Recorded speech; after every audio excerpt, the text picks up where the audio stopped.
And as the 1% thinks about how to tweak the capitalist system, another group wants to change it radically, and they're holding a forum of their own. It's called the World Social Forum, and it's taking place right now in Porto Alegre, Brazil.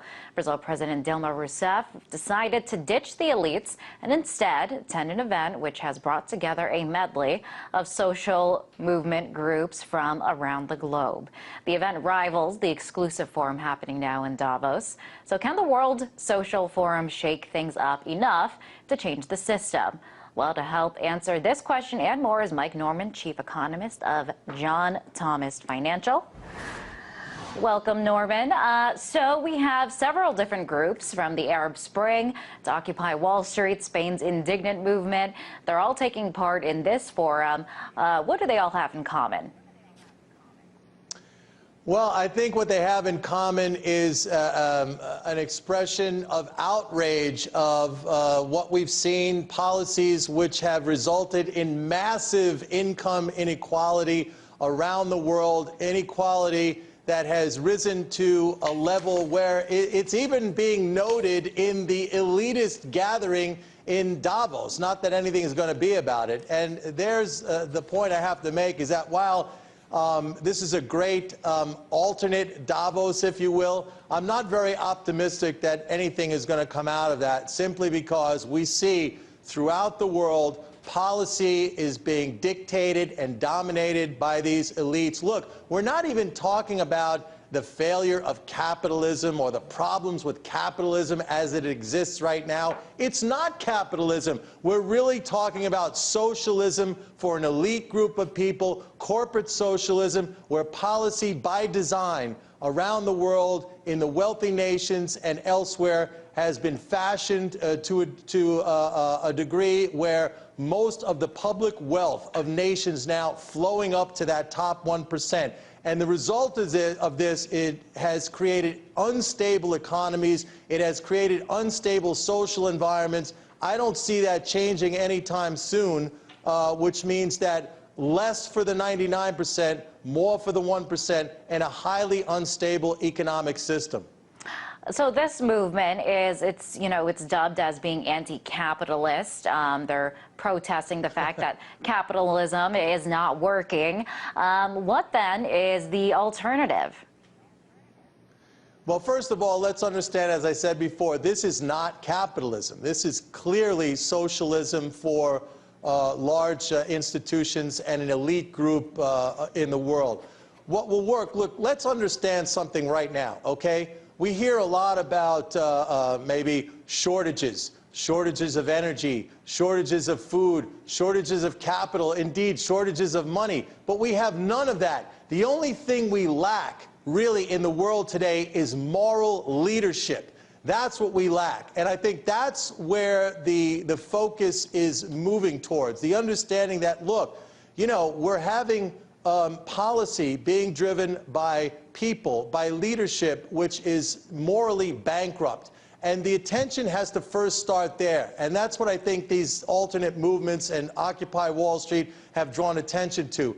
From this, perhaps we'll start to see political change which sort of adjusts or rights the system. But for now, I think if you look at what we're seeing happening in Europe, if you look at what we're seeing happening here in the United States, it only seems to me to be an intensification of this wealth flow to the top 1%, creating a highly unstable economic environment. And Mike, how successful do you think they are, or they will be, in getting their message out as a rival to the World Economic Forum? Well, look, I'm rooting for them. Unfortunately, I'm not very optimistic. I just don't see where they have the political leverage right now to really affect any sort of large change, okay? Most of Occupy Wall Street, if you look at when that was going on here in the United States, no connection with the political process. It was mocked broadly. So I think it still has a long way to go. The positive thing that came out of it, in my opinion, was it did draw attention to this problem of inequality, which is a big problem. And I think just the fact that even if they're talking about it almost in jest in a place like Davos, at least it's something that they're thinking about. So that's a progress. And, you know, this past year has been a historic year of protests around the globe. Will that play a part in making this forum even more relevant this year?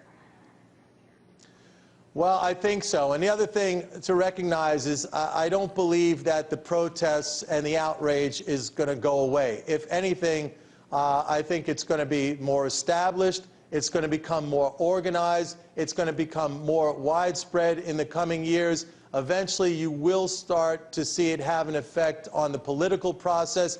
We may hopefully get some change out of it, some much-needed change. But we're still a long way, I think, from that sort of thing happening. But the first step is just a realization that the system is broken, something needs to be done. And, you know, that's the step we're on right now.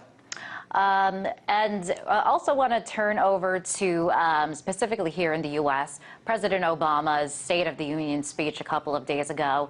He said, you know, was very optimistic, pointing to the fact that the economy is getting better, or he is making it seem like it's a fact that it's getting better. But, you know, we see crisis from the Eurozone to uprisings over a system that enforces rising inequality. Where is the proof to back up the president's claim?